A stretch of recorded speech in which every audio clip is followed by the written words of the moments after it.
তাদের কথা শুনে সাধারণ মানুষ মিলাদ কিয়ামের বিরোধিতা করে, বেদাত বেদাত বলে, ওই সমস্ত মানুষগুলোকে বলবো এই ভিডিওটা দেখেন, তারাই এখন কি বলে শুনুন। আগে বলতে চাই না, আজকে বলতে বাধ্য হচ্ছি যে আমরা সারা জীবন বেরলভীদের মুখালাফত করে আসছি, বিরোধিতা করে আসছি মিলাদ বেদাত।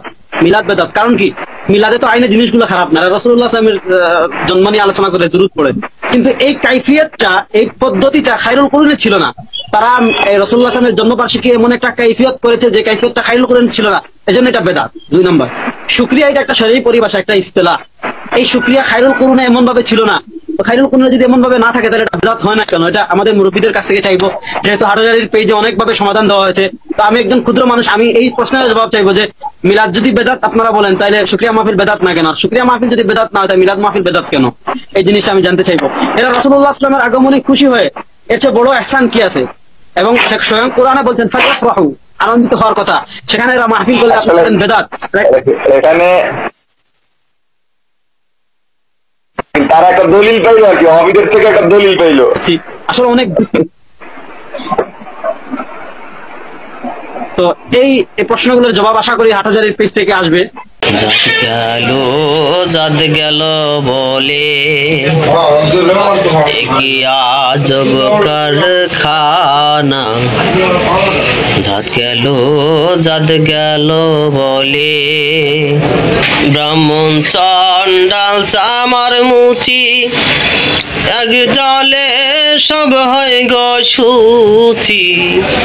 ব্রাহ্মণ চন্ডাল চামার মুচি, এক জলে সব হয় গো সুচি। দেখে শুনে হয় না রুচি, দেখে শুনে হয় না রুচি। জমে তোমাকে ছাড়বে না, জাত গেল বলে কি আজব কারখানা, জাত গেল বলে। গোপনে যে বেশার ভাত খায়, তাতে ধর্মের কি ক্ষতি হয়? গোপনে যে বেশার ভাত খায়, তাতে ধর্মের কি ক্ষতি হয়? লালন বলে জাতকারে কয়, লালন বলে জাতকারে কয়, সে কথা ভেবে বলো না, জাত গেল বলে